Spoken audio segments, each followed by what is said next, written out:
It's going to be tough decisions. Why should I be paying subsidized petrol for Cameroon, for Niger, for Benin Republic?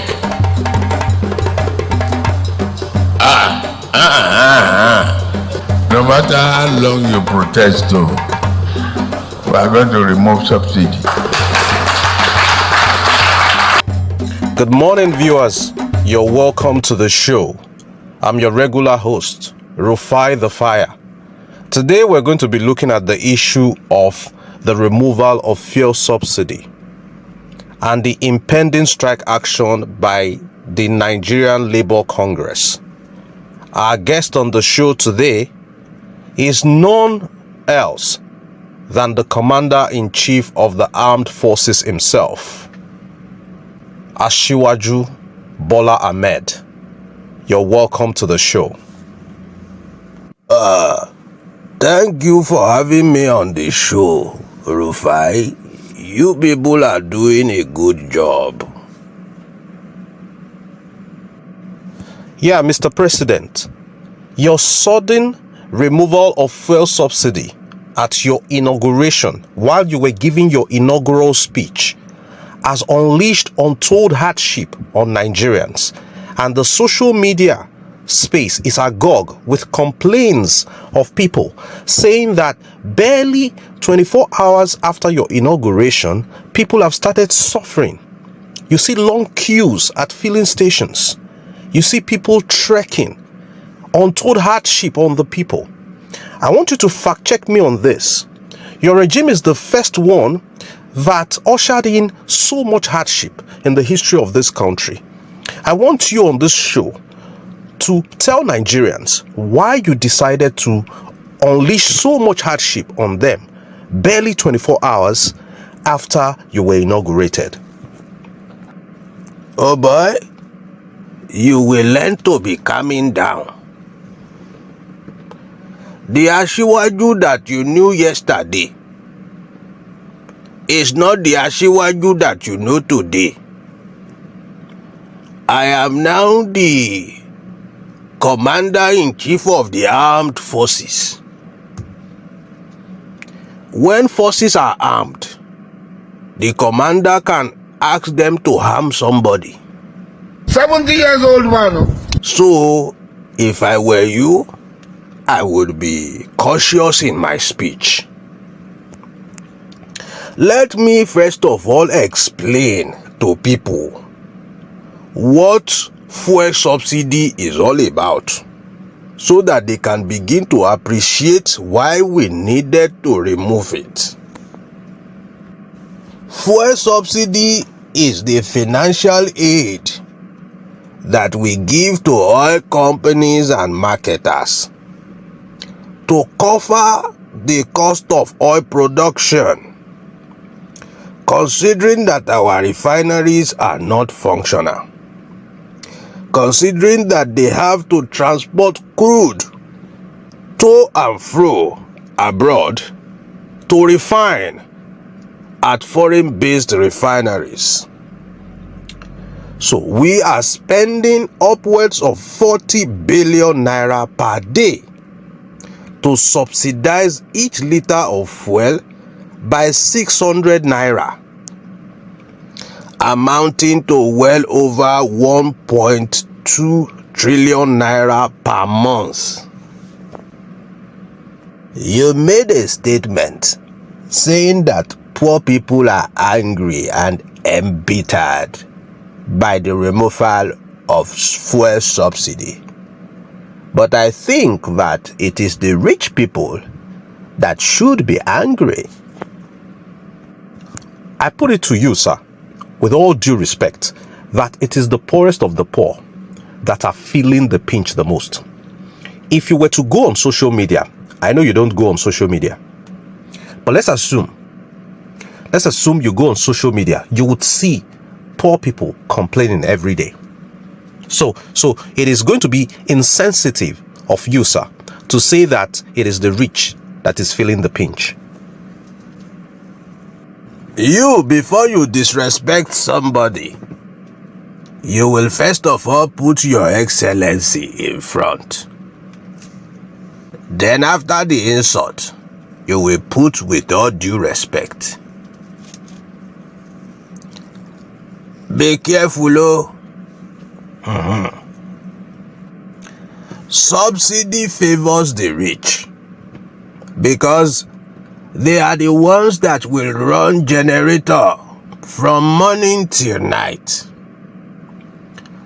Poor people do not enjoy such privileges. The rich are the ones that would have up to 5 cars. All those cars are exotic cars that consume lots of fuel. So the rich are the most affected. Poor people, majority of them don't even have cars. Neither do they have generator in their house. Rich people consume more fuel, more petrol than the poor people. The subsidy we are paying on fuel, it leads to arbitrage. Some greedy marketers will buy it at the subsidized rate and smuggle it to neighboring African countries to sell for profit. Those greedy marketers are not the poor people, though. They are the rich people who can afford to buy it in bulk and smuggle it out. So you see why I say it is the rich that is the most affected. Okay? We as a country, we are indebted. We can't afford to be spending all that money on subsidy. What we spend on subsidy alone annually is more than the budget for education and healthcare combined. Oh yes, subsidy is gone. We would rather pay poor Nigerians 5,000 naira monthly allowance.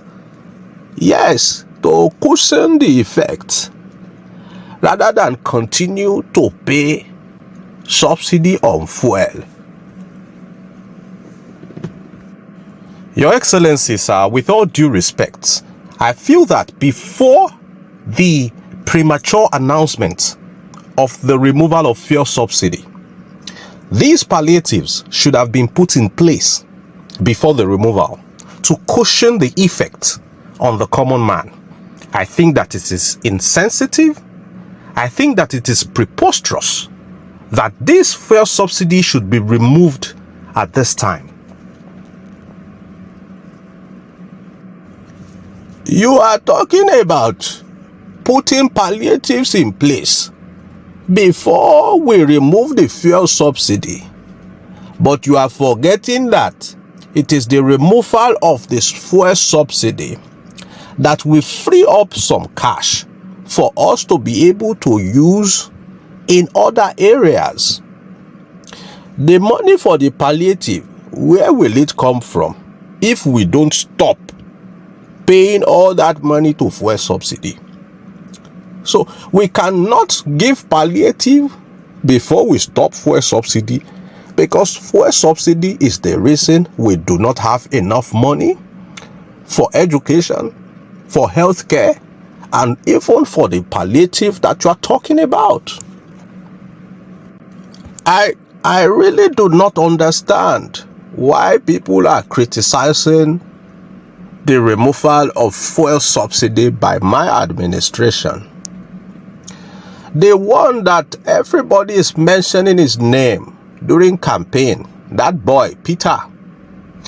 You, Rufai, you interviewed him, and he said that the first thing he would do is to remove fuel subsidy. A lot of those things. What you would do as regards debt, what you would do about, would you remove subsidy? It depends on subsidy on what? No, we have subsidy on fuel that this country spends so much money to sustain. You can't, it's not sustainable because one is, let me tell you, the subsidy itself is fraud.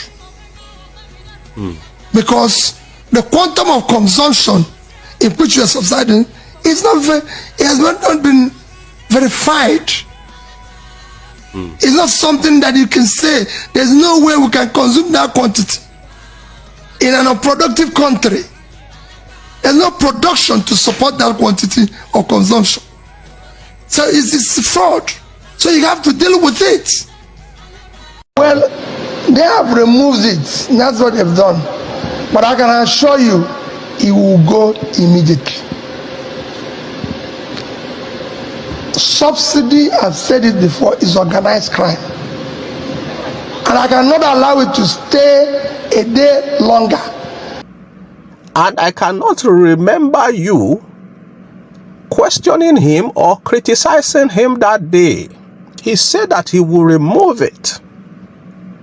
So my question to you now is, and all the people criticizing me, is it the removal of fuel subsidy that is the problem, or the person that is removing it?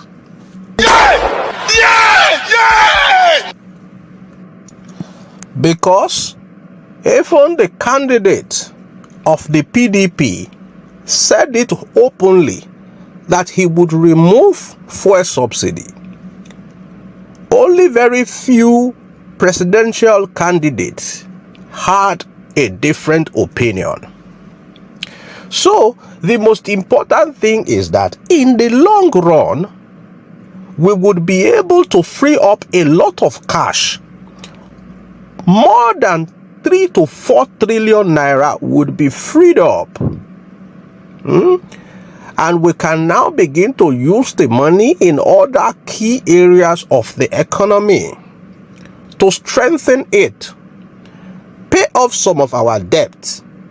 Then we can now move Nigeria forward.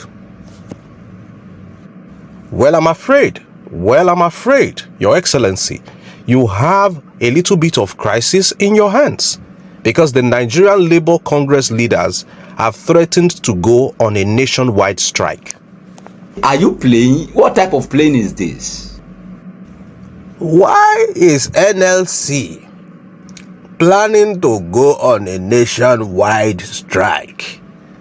Because I removed fuel subsidy.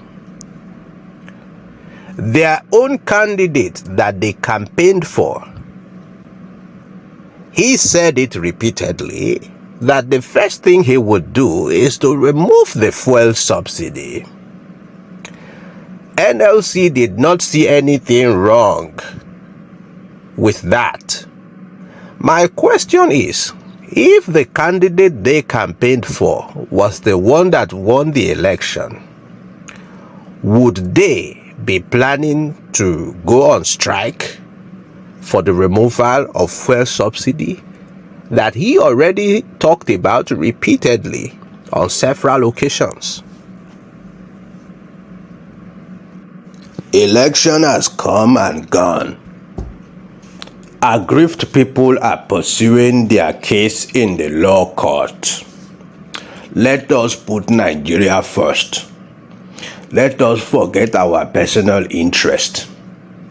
Let us work in the common good of all Nigerians. All the several trillions that we are spending on fuel subsidy would give us better roads, frequent electricity, better health care and education. It can even be used to revamp our moribund refineries so that we can be refining our own crude oil.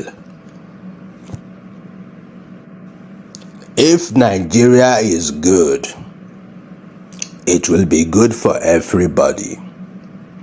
If it is bad, it will be bad for everybody. Whether you like my face or not, I am your president too.